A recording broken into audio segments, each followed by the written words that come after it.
ya bos. Jadi konteksnya kalau sampean mau memulai sebuah peternakan, sampean jangan dulu fokus ke hasil, tetapi fokuslah dulu pada prosesnya. Artinya belajar bagaimana.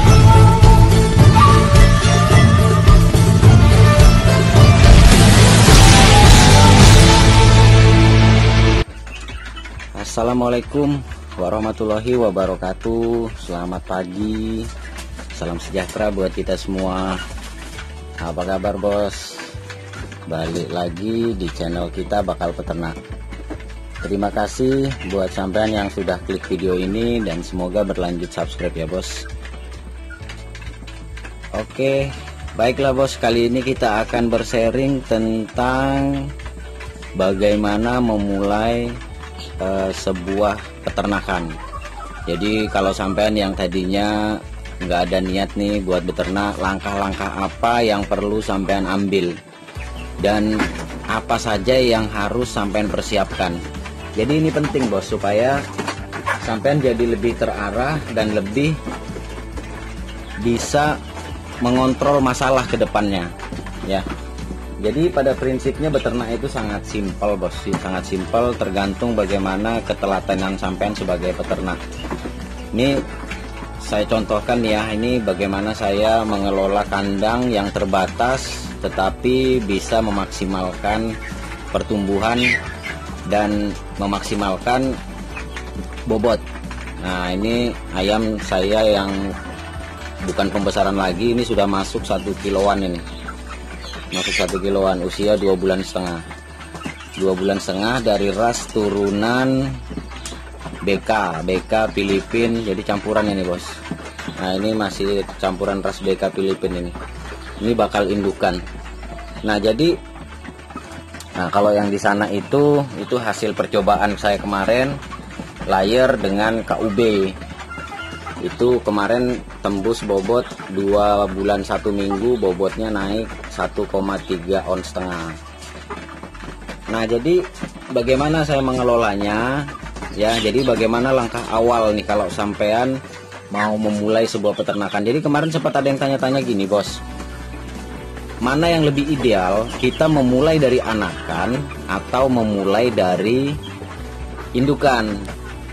Nah jadi kalau sampean tanya seperti itu, saya akan menjawab dengan tegas, sampean kalau mau cepat itu mulailah dari indukan, tetapi indukan yang bagaimana dulu. Nah masalahnya sekarang, di video sebelumnya, di video terdahulu, saya pernah membuat satu konten video tentang ayam KUB. Nah kenapa saya memilih KUB? Karena KUB ini naluri mengeramnya punya keunggulan, itu naluri mengeramnya kecil ya. Kemudian juga kos pakannya dia lebih hemat, lebih ekonomis lah. Penggunaan pakannya dia lebih sedikit ketimbang ayam-ayam biasa seperti ini. Nah, saya di video itu saya menjelaskan, memaparkan tentang perputaran apa saja yang harus dilakukan dalam beternak KUB. Jadi dalam beternak efisien lah bos. Nah tetapi dalam hal ini saya akan memaparkan untuk pemula yang benar-benar baru memulai ya. Jadi idealnya itu gini bos, sampean kalau umpamanya dalam skala yang sangat terbatas sekali, sampean baru benar-benar memulai, minimal sampean memiliki 1 pacek, 1 pejantan dengan 3-4 ekor betina ya. Jadi dengan perhitungan sampean peliharanya, betinanya itu minimal usia 8 bulan dan paceknya itu minimal usia itu 1 tahun atau 1,2 tahun. Tujuannya untuk apa? Tujuannya supaya anakan yang dihasilkan nanti bisa lebih maksimal ya, bisa lebih maksimal. Nah selanjutnya, anggaplah sampean sudah memiliki 4 indukan matang ya, 4 indukan dewasa dengan 1 pejantan siap pacek ya, umur 1 tahun sampai 1,2 tahun. Nah yang harus sampean lakukan adalah sampean boleh menggunakan sistem umbar kalau masih terbatas di kandang, boleh menggunakan sistem koloni. Ya, kalau sistem umbar itu lebih ini, tetapi untuk mengontrol kesehatannya, mengontrol daya tahannya, mengontrolnya dari penyakit, itu saya sarankan sampai menggunakan koloni saja.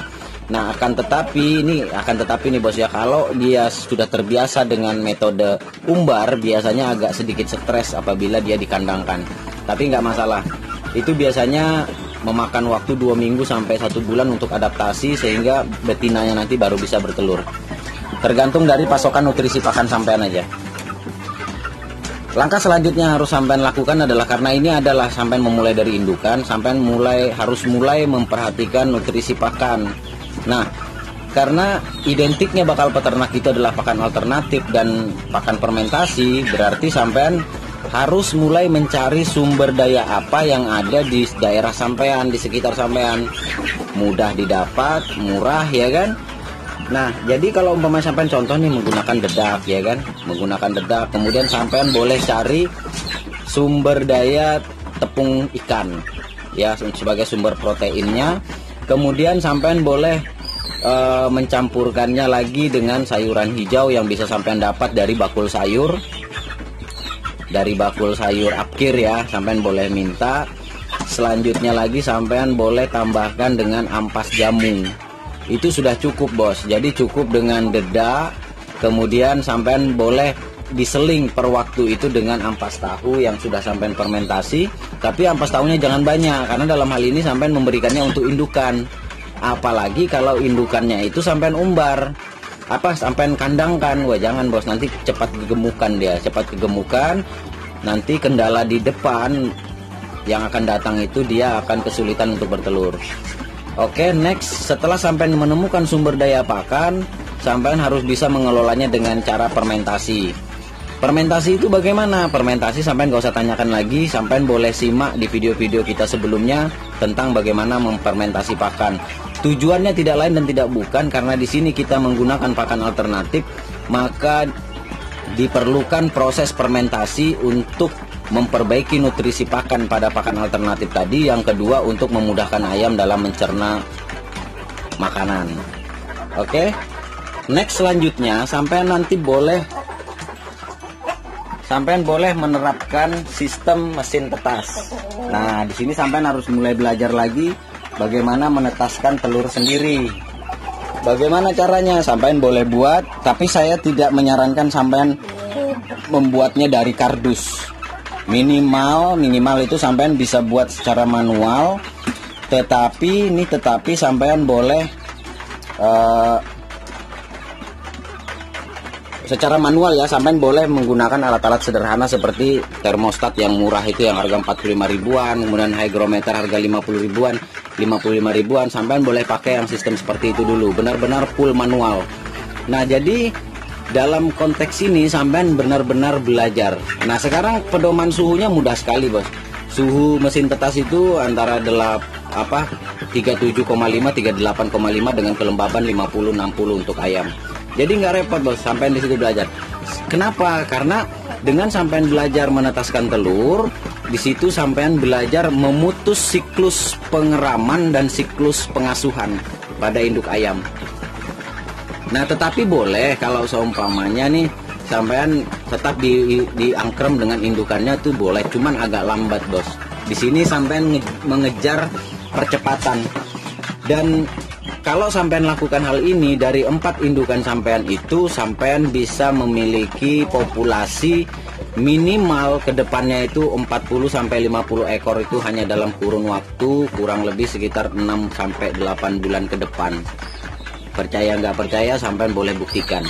Yang paling penting sampean perhatikan nutrisi pakan, dan secara otomatis kalau sampean menggunakan metode pengeraman atau menggunakan metode mesin tetas, sampean kudu siap-siap kudu mempersiapkan kandang box DOC untuk masa brooding ya selama 30 hari, kemudian mempersiapkan kandang pembesaran, kemudian lagi untuk kandang indukan, semua ada di review bakal peternak. Sampean tinggal simak aja satu-satu ya bos. Jadi konteksnya kalau sampean mau memulai sebuah peternakan, sampean jangan dulu fokus ke hasil, tetapi fokuslah dulu pada prosesnya. Artinya belajar bagaimana memaksimalkan nutrisi pakan indukan agar produksi telur bisa maksimal. Kemudian yang kedua, sampean bisa memaksimalkan pakan alternatif yang ada di daerah sampean.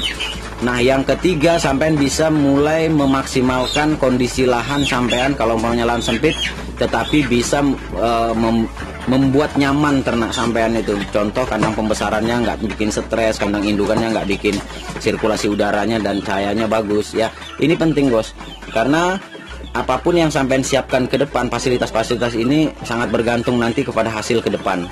Jadi ini contoh real saja. Kemarin ayam-ayam saya itu nggak mau kawin ketika dia diumbar di sini. Nah, setelah saya pindah kandang koloni, dia baru mulai kawin. Jadi ini salah satunya bos. Ayam kalau nggak nyaman, dia nggak akan mau ini, nggak sesuai ya hasilnya nanti dengan seperti apa yang kita inginkan. Oke bos. Nah, selanjutnya lagi apa ya? Selanjutnya lagi tentang bagaimana mengelola penyakit. Nah, mengelola penyakit itu cukup sampean berikan jamu-jamuan ya. Boleh sampean seling dengan vitamin dari pabrikan itu boleh. Tetapi kalau untuk mencegah penyakit, yang penting sampean perhatikan sanitasi dan biosecurity kandang. Yang kedua, sampean perhatikan jamu-jamuannya untuk meningkatkan daya tahan tubuh ayam sampean supaya tidak mudah terserang penyakit. Oke bos. Jadi semangat dalam memulai, jangan fokus ke hasil dulu, tapi berproseslah lebih dulu, belajar dan terus belajar. Kalau ada masalah, sampai cari solusinya. Oke bos, itu saja dulu dari video dari Bakal Peternak kali ini. Sampai jumpa di video-video kita berikutnya. Assalamualaikum warahmatullahi wabarakatuh. Salam sukses.